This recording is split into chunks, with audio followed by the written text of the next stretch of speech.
제가 건강에 좀 방심을 했다가 여러 성도님들에게 심려를 끼쳐서 대단히 죄송합니다. 기도 많이 해주셔서 잘 회복을 했습니다. 아직 목소리가 제대로 다 돌아오지 않아서 오늘 밤 말씀 전하는데 좀 답답한 점이 있더라도 이해를 해 주시기를 바랍니다. 오늘은 뜻깊은 날입니다. 우리 한국 6.25 전쟁이 휴전된 날입니다. 1953년 7월 27일 오전 10시 판문점에서 남북이 유엔 협의하에서 이제 정전 협정을 맺었던 날입니다. 바로 이 협정문 이 한 가지가 오늘까지 70년을 넘도록 이 땅의 평화를 지금 유지해 가고 있습니다. 한국말과 영어와 중국어로 3개국으로 되어 있습니다. 다음 한번 사진 보여주시죠. 이것이 이제 필서로 사인을 한 거예요. 여기 잘 보면 미국 유엔 대표 클라크 대장과 또 중국 대표 펑두와이하고 김일성이하고 이 세 사람이 사인을 했어요. 우리 한국 대표는 사인도 없어요. 이게 지금 현재 유지되고 있는 우리 정전협정문입니다. 다음 한번 보여주시죠.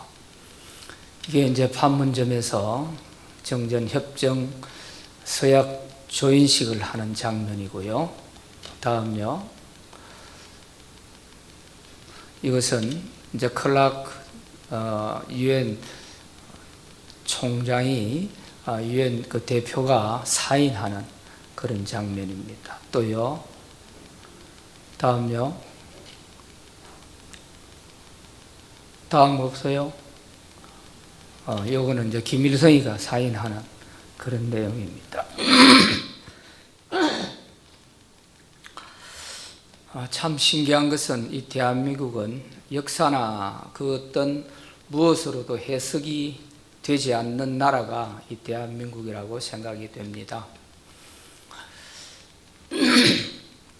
남북이 이렇게 대치 가운데 있고 정전협정 이후에 남북 정상회담을 5번이나 하고 또 북미 정상회담이 3번이나 열리고 그런 가운데서도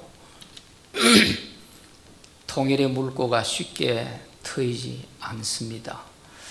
그런가 하면은 최악 조건 중에서 세계에서 유일하게 하나 남아있는 이 분단 국가인데 이 대한민국을 하나님이 어떻게 서실렵고 하시는지 참 알 수가 없는 그런 신비로운 나라이기도 합니다.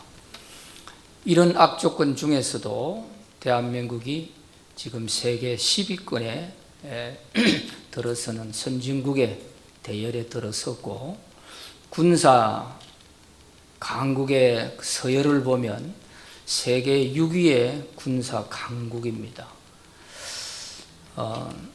핵무기를 제외하면 그럴 정도의 강대국에 속하는 것이 이 대한민국이에요.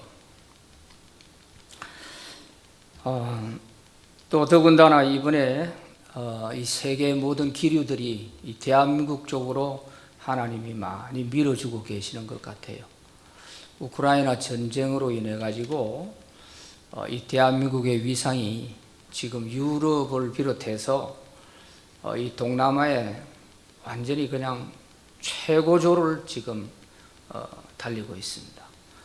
유럽에서는 지금 우리 한국산 국산 무기를 서로 수입을 해 가겠다고 지금 야단들이에요. 폴란드에서는 지금 우리 한국 국산 무기를 약 20조 원어치를 지금 계약을 했어요.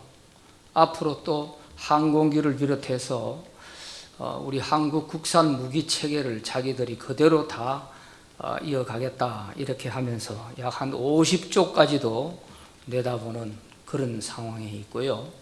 동남아에서도 필리핀이나 또 말레이시아, 인도, 호주 뭐 이런 데서도 우리 한국 무기를 지금 수입하려고 지금 야단들이에요.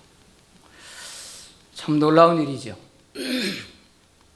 그동안 그것이 다 아픔이고 상처였는데 지금에 와서 보면 그런 가운데서도 자주 국방을 위해서 노력하고 이루어왔던 것이 또 이런 기회에 또 하나님이 빛을 보게 하시는 것 같습니다. 이렇게 하나님께서 대한민국을 높이시는 데에는 복음이 있기 때문이 아닌가, 거기에서 답을 찾을 수가 있을 것 같습니다. 대한민국을 들어서 세계 열방의 제사장 국가로 서시고자 하시는 하나님의 특별한 뜻이 계신다고 생각이 됩니다. 뭐 그런 수출만 하겠습니까? 그것이 가는 곳마다 대한민국의 이 복음도 같이 다 전해지는 그런 기회가 되지 않겠습니까? 전쟁은 절대로 있어서는 안 될 일이고, 그래서 우리가 더 나라와 민족을 위해서 기도 많이 해야 될 그런 상황입니다. 지난 5년간 동안에 많은 백성들에게 민족에 대한 사상적 정체성에 혼란을 주어서 지금 새 정부가 그것을 제자리로 돌려놓는데 지금 많은 어려움을 겪고 있고, 또 백성들도 또 한 번의 혼란을 겪고 있는 것 같습니다. 그래서 오늘 이 정전협정일을 우리가 기억하면서 나라를 위해서 더 기도를 많이 할 수 있기를 바랍니다.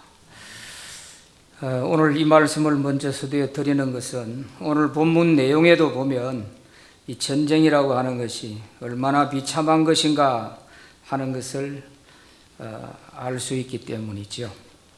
자, 오늘 본문에 한번 들어가 보겠습니다. 1번 문제 같이 읽어보겠습니다. 시작.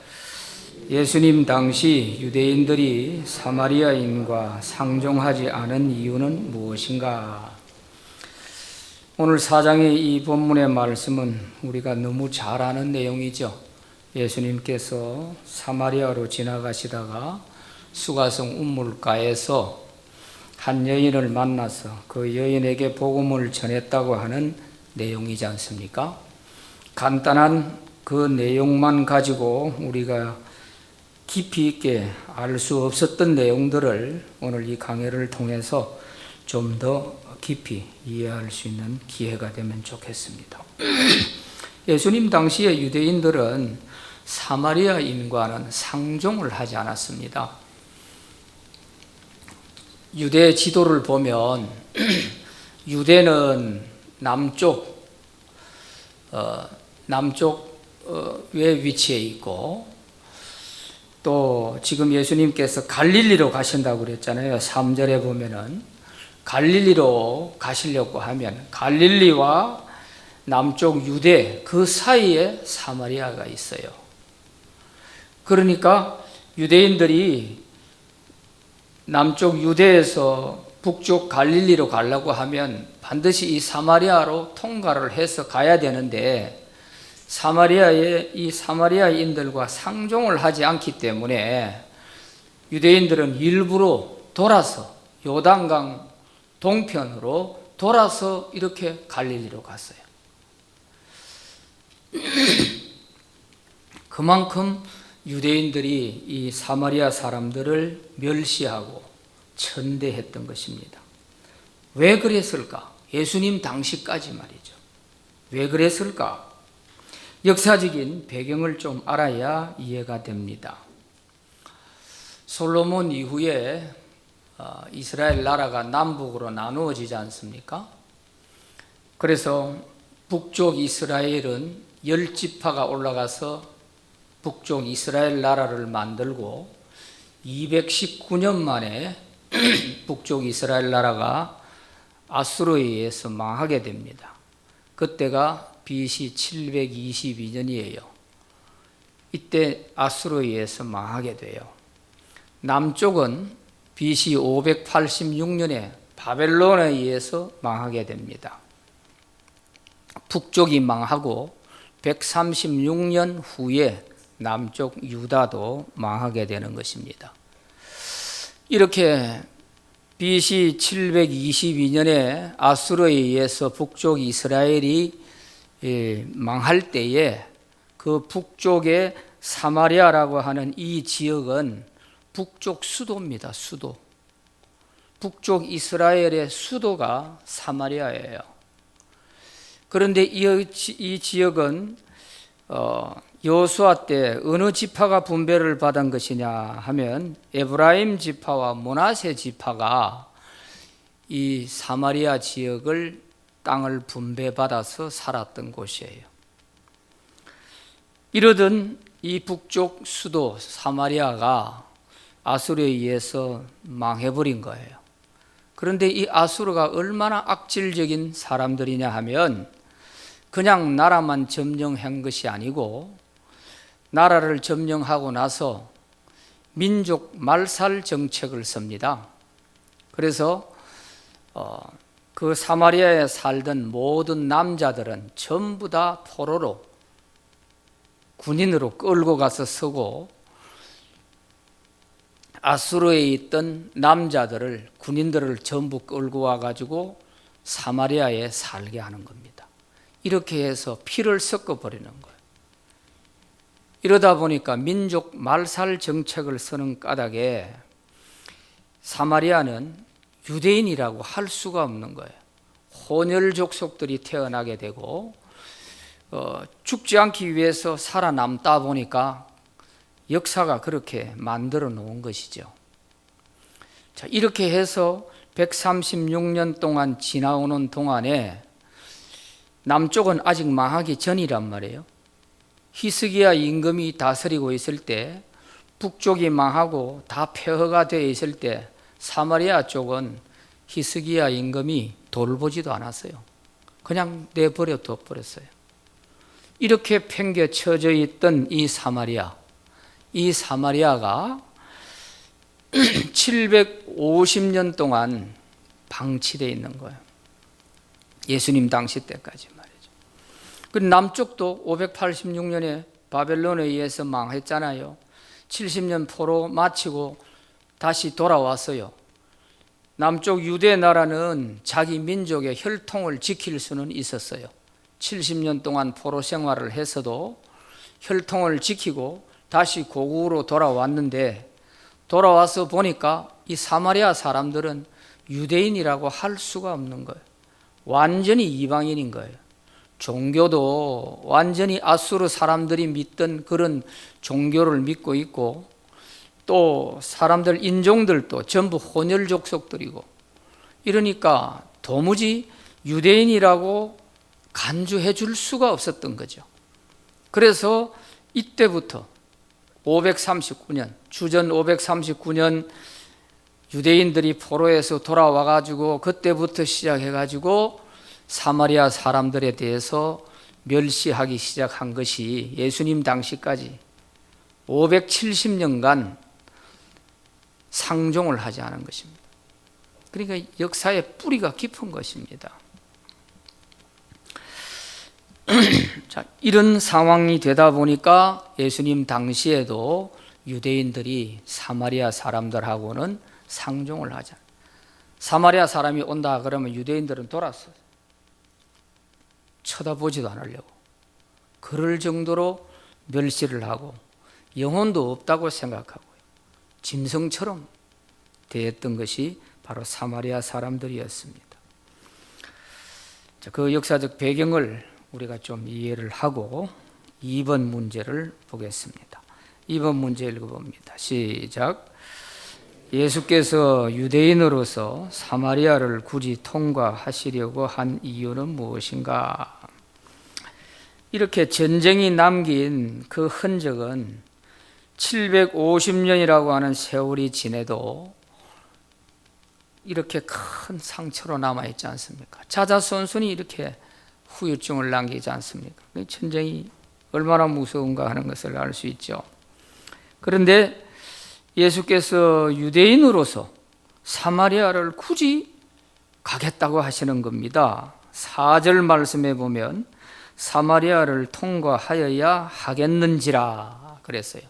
이것은 상당한 의도적인 그런 마음을 가지고 사마리아로 가겠다는 것입니다. 예수님의 강한 의지를 피력하는 말씀이죠. 사마리아를 통과하여야 하겠다. 반드시 내가 사마리아로 가야겠다. 그렇게 말씀하시는 거예요. 왜 그렇게 하실까? 그것은 예수님께서 이제 이 복음이 예루살렘에서 유대로, 유대에서 사마리아로, 사마리아에서 땅끝까지 이렇게 복음이 퍼져나가야, 확산되어 나가야 되잖아요. 그런데 이 사마리아에는 전혀 복음이 물 한 방울도 튕겨가지 않는 그런 상황에 있었던 거예요. 그래서 이 당시에 예수님이 유대 나라를 놓고 볼 때에 예루살렘과 유대와 사마리아와 땅끝까지 이렇게 복음이 퍼져나가야 되는데, 이 당시 유대인들의 관점에서 보면 땅끝이 어디냐 이렇게 볼 때에 땅끝은 저 스페인이나 유럽이 아니고 땅끝은 바로 사마리아였어요. 가장 가까이 붙어 있으면서도 가장 먼 그런 곳이 바로 사마리아였어요. 그래서 예수님께서는 의도적으로 사마리아로 내가 가야겠다 그렇게 말씀을 하시는 것입니다. 오늘날에도 땅끝이라고 하는 의미는 어떻게 보면 지리적으로 멀리 있다고 땅끝이 아니에요. 아무리 가까이 있어도 전혀 복음이 들어갈 수 없는 그곳이 바로 우리의 땅끝이 되는 거예요. 우리의 땅끝이.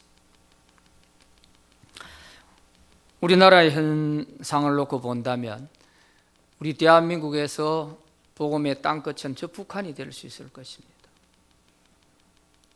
가깝고도 너무너무 먼 저것이 바로 땅끝이에요. 세계 어느 곳에서라도 복음이 안 들어가는 곳이 없는데, 회교권이 그렇게 철통 같은 방어를 하고 막으려고 하지만 그 회교권 안에도 복음이 다 들어가고 있지 않습니까? 그런데도 저 북한만큼은 우리가 쉽게 할 수가 없어요. 바로 그런 개념이었어요. 예수님께서 사마리아로 통과하여야겠는지라 하는 이 말씀은 바로 그런 의미예요. 그래서 예수님이 이렇게 하시는 것은 그 당시 유대 사회의 통념을 완전히 깨뜨리시고 사마리아에 가서 복음을 전하겠다 하는 그런 말씀. 유대인들은 상종도 하지 않는데, 그러나 예수님은 그들에게 복음이 더 필요하다 이렇게 생각하시는 거죠. 이것은 대단히 모험적이고 또 개혁적인 그런 예수님의 생각인 것입니다. 이렇게 하게 되면 예수님이 복음을 전하는데 공생의 가운데서 얼마나 많은 핍박과 얼마나 많은 조롱 또 온갖 그런 구설수에 오를 수 있는 그런 여지가 많이 있는 거죠. 유대인들은 지나가지도 않는 그곳에 들어가서 복음을 전하려고 하니 생각을 해보세요. 그러면 예수님을 얼마나 씹어대겠어요.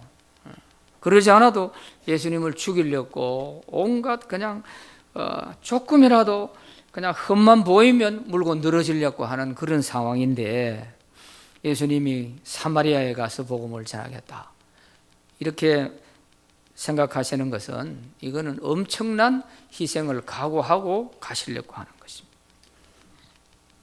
자, 3번 문제 읽어봅니다. 시작.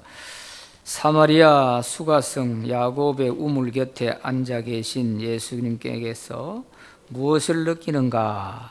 자, 6절 말씀. 거기 또 야곱의 우물이 있더라. 예수께서 길 가시다가 피곤하여 우물 곁에 그대로 앉으시니 때가 6시쯤 되었더라 그랬습니다. 자, 여기서 먼저 우리가 느낄 수 있는 것은 예수님께서도 피곤하셨다는 거예요. 길 가시다가 피곤하여 아침부터 오전 내내 이제 다니시면서 복음을 전하시고 하다 보니 그 사마리아까지 유대에서 사마리아까지 상당히 먼 길인데 그 길을 걸어서 갔었으니 얼마나 피곤하셨겠어요. 그러니까 여기서 피곤하여 하는 이 말을 보면서 하나님의 아들이신 예수님도 인간의 몸을 입고 있는 한에는 피곤을 느끼시고 때로는 배고파 하시기도 하고 목말라 하시기도 하고 우리 인간과 똑같은 인성을 갖고 계셨다 하는 것을 느낄 수가 있습니다. 또 한 가지는 우물이라는 단어입니다. 야곱의 우물이 있더라 그랬어요. 야곱의 우물이 있더라. 5절 6절에 이어지는 말씀인데 야곱이 바단 아람 외가댁에서 돌아오는 길에 세겜에서 머물렀었죠. 거기서 디나 사건이 일어났었고 세겜에서 베크시타를 주고 그 땅을 사고 거기에 살게 됩니다. 그때 거기에서 야곱이 우물을 파서 이 우물을 자기가 사랑하던 라헬의 아들 요셉에게 주게 됩니다. 그래서 5절에 보면 야곱이 그 아들 요셉에게 준 땅이 가깝고 이렇게 되어 있어요. 이거는 창세기 우리가 그 역사적 배경을 조금 알아야 이해가 되는 부분인데 사도 요한은 이 요한복음을 기록하면서 이 역사적 배경을 좀 이 얘기를 하고 싶었던 것입니다. 이래서 우물 이야기를 여기서 하고 있어요. 그런데 때가 6시쯤 됐다 그랬어요. 요 6시쯤이라는 요 말을 로마 시간으로 보느냐 유대인들의 시간으로 보느냐 여기에 따라서 학자들의 견해가 좀 나누어집니다. 로마가 그 당시에 이 유대를 지배하고 있은 지가 오래됐기 때문에 이미 시간은 다 로마 시간으로 다 통용이 됐을 텐데 이것은 로마 시간일 것이다 이렇게 보는 학자들이 있는 반면에 그러나 아니다. 이것은 유대인들에 대한 지금 사마리아와 유대인 이런 관계를 설명하는 것이기 때문에 이것은 유대인의 시간이다 이렇게 보는 두 학설이 있습니다. 로마 시간으로 보면은 여기에 6시 같으면은 오전 6시가 됩니다. 또는 오후 6시가 됩니다. 6시 하면은 지금 우리가 서는 시간과 거의 비슷하게 돼요. 그런데 이제 만약에 로마 시간으로 봤을 때 이 6시 같으면은 오후 6시가 될 가능성이 많아요. 그럼 오후 6시에 이제 뜨거운 시간을 피해서 물 기르러 사람들이 우물에 많이 나오는 시간이라는 거죠. 자, 이런가 하면은 이제 유대인의 시간으로 볼 때에는 여기에 6시 같으면 낮 12시가 됩니다. 낮 12시 정오가 되는 거예요. 그래서 유대인의 시간으로 보는 이유가 왜냐하면 이 사마리아 여인이 행실이 좋지 못한 여인이기 때문에 그래서 6시에 많은 사람들이 물 기르러 오는 그 시간대에 같이 섞여서 올 리가 없다는 거죠. 그러니까 그 시간을 피해서 사람들이 많이 나오지 않는 가장 더운 정오의 시간대에 그때 물 기르러 왔다. 그러니까 이것은 유대인의 시간이다. 이렇게 보는 것입니다. 그리고 이 우물 사건을 사도 요한이 언급하는 데에는 앞으로 예수님과 이 사마리아 여인과의 대화의 소재가 우물, 이 우물이 소재가 될 것이다 하는 것을 여기서 느낄 수가 있는 것입니다. 성경에는 우물에 대한 얘기가 많이 나오죠. 아브라함이 자기 하인 엘리에셀을 보내가지고 자기 고향에 가서 며느리감을 좀 구해오라 하고 엘리에셀을 보냈을 때 엘리에셀이 하란에 가가지고 우물가에 앉아 있다가 리브가를 만나게 되죠. 그래서 며느리로 데려오게 되지 않습니까? 그런가 하면 야곱이 또 에서와 싸워가지고 도주해가지고 외갓집으로 도망갔을 때 우물가에 있다가 라헬을 만나게 되지요. 그런가 하면 모세가 또 미디안으로 도망쳐서 우물가에 있다가 십보라를 만나게 되죠. 이렇게 우물가에서 역사는 많이 일어납니다. 우리나라 노래도 보면 앵두나무 우물가에 동네 처녀 바람났다는 그런 노래도 있지 않습니까? 하여튼 우물가에는 사람들이 모이는 곳이고 그 사람들이 모인 곳에서 역사는 일어나게 되거든요. 여튼 앞으로 여기서 암시하는 것은 우물이라는 이 소재를 가지고 예수님이 앞으로 사마리아 여인과 대화를 풀어나갈 소재가 될 것이다 하는 것을 느낄 수가 있습니다. 그런데 조금 더 주의해서 봐야 될 것은 우물이라는 말이 오늘 4장에 3번 나옵니다. 6절에 우물, 야곱의 우물, 11절에도 우물, 12절에도 우물이라는 말이 3번이나 나와 있는데 그리스 원문을 보면은 단어가 틀려요. 그래서 6절에 나오는 야곱의 우물 하는 이 우물은 폐계라고 하는 샘이라는 뜻입니다. 샘이라는 뜻이에요. 폐계. 그런가 하면은 11절 12절에서 나오는 이 우물은 프레아르라고 하는 그야말로 사람이 땅을 파가지고 물이 나게 하는 우물을 말합니다. 달라요, 이게 달라. 그래서 우물과 샘은 차이점이 확실히 있죠. 샘은 땅에서 물이 솟아나기 때문에 그 자리에 그냥 웅덩이만 조금 만들어 놓으면 계속해서 물이 솟아나는 이게 샘물이잖아요. 그러나 우물은 깊이 파서 거기서 물을 끌어올리는 이것이잖아요. 그러니까 사람이 만든 것이 우물이고 샘은 저절로 땅에서 물이 솟아나게 하는 것이 샘이죠. 이런 미세한 차이점을 가지고 예수님은 대화를 풀어나가시는 겁니다. 요 뒤에 가서 조금 더 언급을 하겠습니다. 4번 문제 읽어봅니다. 시작. 하나님의 선물과 생수는 무엇을 말하는가?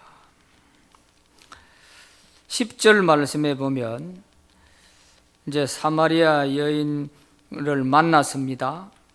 물 좀 달라 하고 예수님이 사마리아 여인에게 얘기를 하니까 사마리아 여자가 당신은 유대인인데 왜 나에게 사마리아인인 나에게 물을 달라 하시오 하고 묻는 것입니다.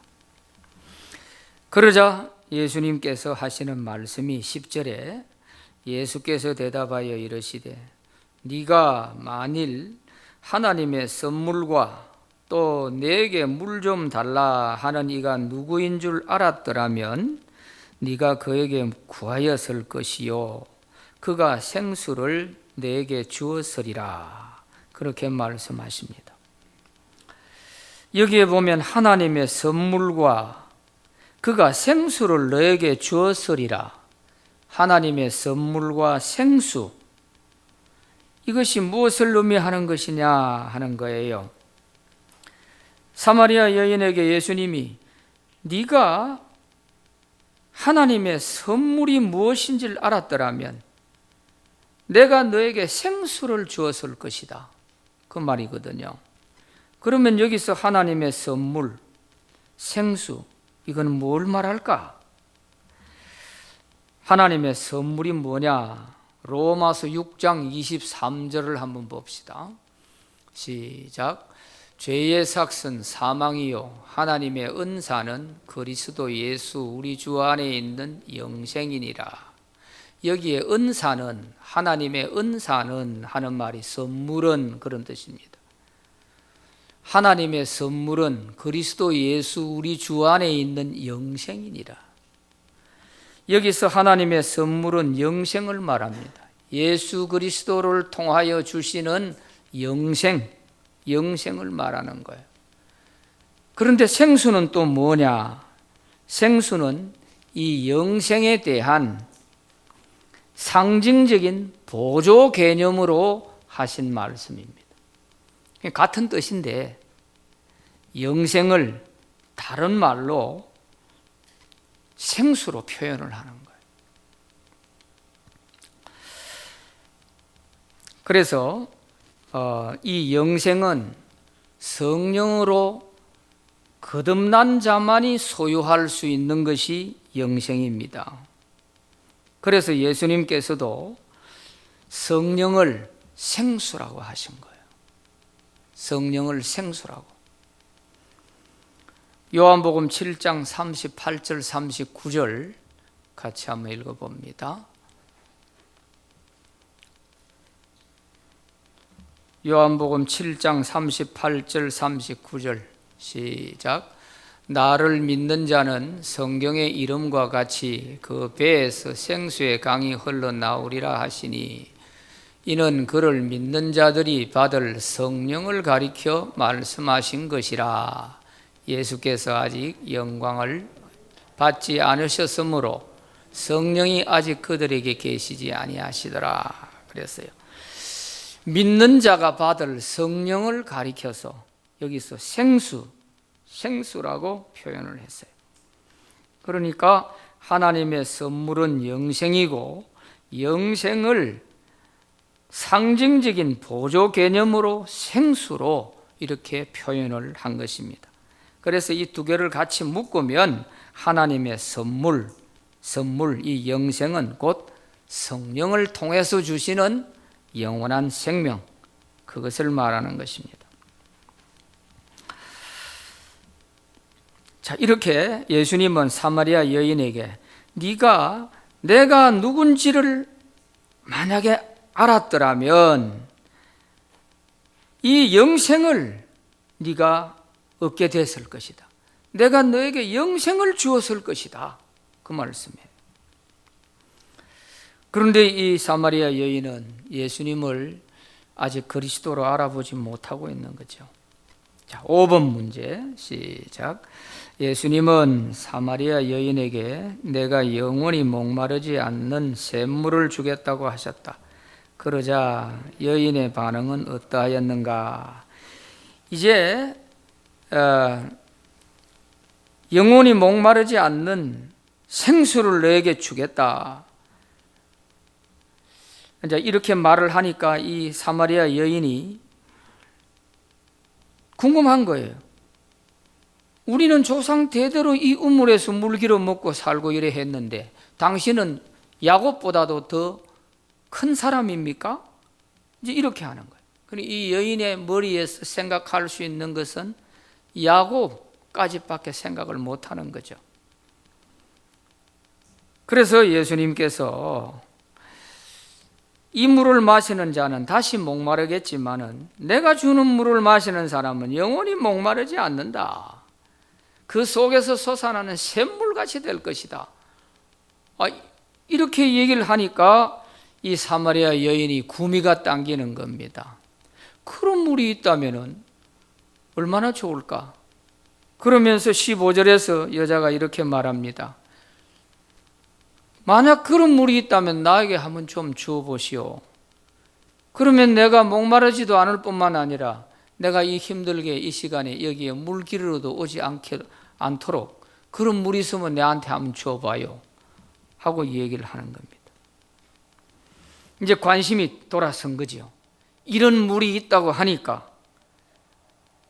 이 사마리아 여인은 물론 이제 다시는 더 물 기르러 오지 않아도 될 그런 물이 있다면 얼마나 좋겠나 싶어서 하여튼 그런 물을 달라고 했지만 일단 대화의 환심을 바꾸어 놓는 데는 성공한 겁니다. 예수님께서 그런 물이 있다고 하니까 이 여인이 눈이 번쩍 열리면서 그런 물 나에게 좀 주시오. 이렇게 된 거죠. 요 기회를 놓치지 않고 예수님께서 남편을 데려오라 이렇게 말을 하는 것입니다. 자, 여기서 우리가 대화의 소재가 어떻게 전향이 되어 갔는지를 잘 살펴볼 필요가 있습니다. 그런 물 4개 주사 목마르지도 않고 물 기르러 오지도 않게 하소서 하고 15절에서 여자가 말을 하잖아요. 그런데 시작은 보세요. 6절에서 우물로 시작을 했습니다. 우물로 시작을 해가지고 야곱의 우물까지 갔다가 우물로 시작했는데 마무리는 14절에 가서 보면 샘물이 되리라. 영생하도록 솟아나는 샘물이 되리라. 샘으로 마무리를 하고 있어요. 우물로 시작했다가 샘으로 끝이 나요. 샘물이 되리라. 그러면은 샘물을 주겠다는 예수님의 말씀을 우리가 볼 때에 그러면은 샘은 누구냐 말이에요. 샘물을 줄 수 있는 주님이라면 샘은 바로 예수님이지요. 예수님 자신이 바로 샘이 됐다는 거죠. 우물과 샘, 이렇게 소재가 바뀌어간 것을 볼 수가 있어요. 우물로 시작해서 샘으로 마무리를 하는 겁니다. 이 말은 우물은 인간이 파서 얻는 물이지만 샘은 주님으로부터 주어지는 영원히 목마르지 않는 그런 물이란 말이죠. 이렇게 바뀌어진 거예요. 그런데 이 요한복음 3장 우리가 앞에서 보았지 않습니까? 니고데모 사건, 그리고 4장에 와서 사마리아 여인의 사건, 두 사건이 다 전도에 대한 내용이거든요. 구원에 대한 내용이지 않습니까? 니고데모는 당대 지식인의 최고의 대표적인 사람이고 자기 스스로가 예수님을 찾아왔었고 지식적으로 무언가를 얻어보려고 하고 이렇게 했던 니고데모와 천하디 천하고 아무것도 모르는 이 사마리아 여인 같은 이런 여인은 예수님이 찾아가지 않으면 복음의 복자도 들어볼 수 없는 이런 여인이란 말이에요. 니고데모와 사마리아 여인을 비교해 놓고 보면 너무너무 차이가 있는 이런 것을 볼 수 있잖아요. 왜 이 두 사건을 한 복음서 3장 4장에서 이렇게 겹치게 해놓았을까? 신분의 고하, 지식의 고하, 막론하고 구원이라고 하는 것은 자기가 찾아와서 머리를 짜가지고 한다고 얻을 수 있는 것도 아니고 지식으로 얻을 수 있는 것도 아니고 신분으로 얻을 수 있는 것도 아니고 오직 주님으로부터 주어지는 것이다 하는 것이 니고데모를 통해서 보여주는 것이고 사마리아 여인을 통해서는 아무리 비천하고 버려져 있는 인간 같아도 주님은 이 한 영혼을 위해서 천리길 만리길이라도 찾아가서 복음을 전해 주었을 때 이런 여인도 구원을 얻을 수 있다. 그런 뜻이에요. 이거를 딱 대비시켜서 지금 볼 수 있게 만들어 놓은 것입니다. 근데 빈부귀천이 없어요. 복음 안에서는 빈부귀천이 없어요. 지과도 없고 지식 유무의 관계도 없어요. 오직 구원은 주님이 주시는 선물이에요. 선물. 그래서 이제 우물에서 샘으로 이렇게 마무리를 지으면서 인간적인 그런 노력으로 얻을 수 있는 것이 아니고 구원은 주님으로부터 주어지는 은혜요 선물이다 하는 것을 보여주고 있는 것입니다. 6번 시작. 드디어 영생 수를 달라는 사마리아 여인에게 예수님은 무엇이라고 하셨는가? 내 남편 불러오라 하고 말씀하세요. 간단하죠. 이제 관심을 싹 돌려놓고 예수님이 정타를 날리는 겁니다. 네 남편 불러와라. 너무도 뜻밖의 흐를 찔린 것입니다. 이 여인은 자기가 지금까지 살아왔던 그 모든 것들은 감추고 싶은 것입니다. 이거는 숨기고 싶은 것인데 그 부분을 예수님이 딱 찌르니까 더 이상 할 말이 없죠. 남편을 불러오라. 이 말은 자신의 삶을 돌아보고 회개하라는 거죠. 회개할 기회를 주는 겁니다. 이제 복음의 문턱까지 왔으니 이 복음을 영접하려면은, 복음을 받아들이려면 회개 없이는 안 된다. 그것입니다.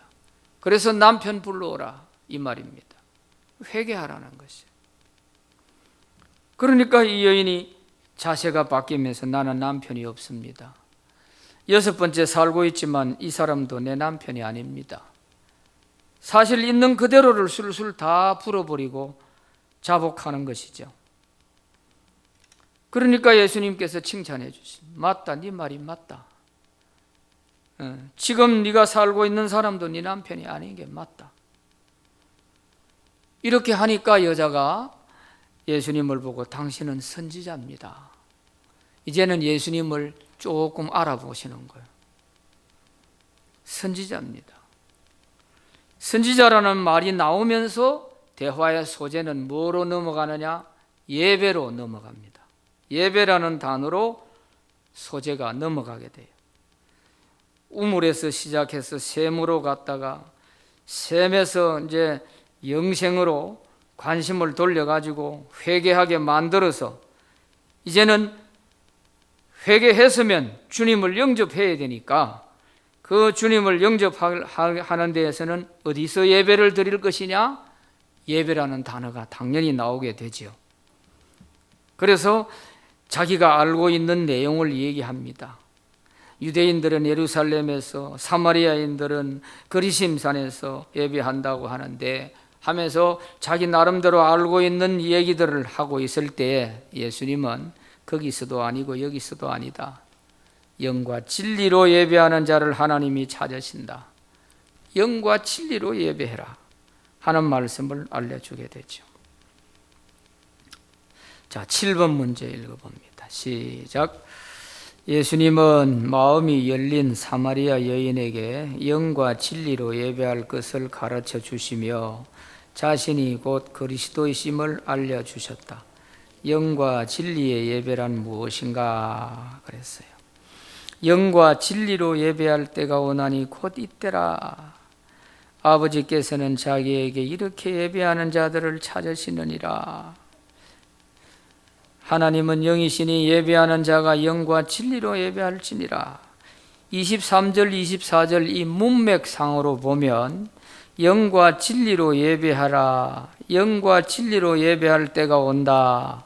영과 진리, 이 말은 곧 예수님, 너 앞에 있는 내가 그리스도다. 그러니까 나에게 예배하는 것이 영과 진리로 예배하는 것이다 하는 그런 말씀을 예수님이 하시는 거예요. 그러면서 26절에 가서 네 앞에 있는 내가 바로 그리스도다 그렇게 말씀을 하시죠. 자, 그래서 여기서 영과 진리 하는 이 부분을 또 학자들은 여러 가지로 좀 까탈스럽게 해석을 하려고 많이 시도를 합니다. 하는데 엔 프뉴마티 카이 알레데이아 하는 이런 그리스 말로 되어 있는데 엔 하는 요 전치사가 하나로 되어 있으면서 프뉴마티 카이 알레데이아 영과 진리 안에서 이런 뜻이에요. 엔 하는 말은 안에서 전치사가 하나로 되어 있습니다. 그러니까 영과 진리 안에서 예배하는 것이 이라는 뜻이죠. 그러면 이게 영과 진리로 예배한다는 것이 어떤 것이냐? 학자들은 여러 가지로 많이 얘기를 합니다. 칼빈은 성령으로 예배하는 것이다, 이렇게도 하고 하는데, 이것은 하나님의 임재와 진리의 예수님 안에서 예배하는 것을 영과 진리로 예배하는 것이라, 이렇게 정의할 수가 있습니다. 하나님의 임재 안에서 그리스도의 안에서 예배하는 것. 그러니까 예배는 어떤 형식과 규격, 의식 이런 것도 필요하겠지만 그 모든 것을 벗어나서 참된 예배라고 하는 것은 하나님의 임재 가운데서 진리의 예수님 말씀 가운데서 드리는 예배, 그것이 영과 진리의 예배라, 그런 말씀입니다. 자, 이렇게 해서 이 사마리아 여인을 예수님께서 수가성 우물가에서 복음을 바르게 깨우쳐 주셨고, 또 자신이 곧 그리스도라는 사실을 확실하게 이제 알려주게 되셨습니다. 그래서 이 여인이 그 예수님을 만나서 인생이 바뀌게 되는 그런 결과를 가져오게 되는 것입니다. 오늘 우리도 이 사마리아 여인과 같은 처지에 있든지, 니고데모와 같은 처지에 있든지, 어떤 형편과 처지에 있다 할지라도 우리는 오직 주님으로부터 거저 주시는 은혜의 선물로 우리가 구원을 얻는다 하는 이 사실을 꼭 명심하고, 이 구원의 선물 받은 우리로서 우리가 주님을 기쁘게 찬양하고 섬기는 그런 저와 여러분들이 다 되시기를 바랍니다.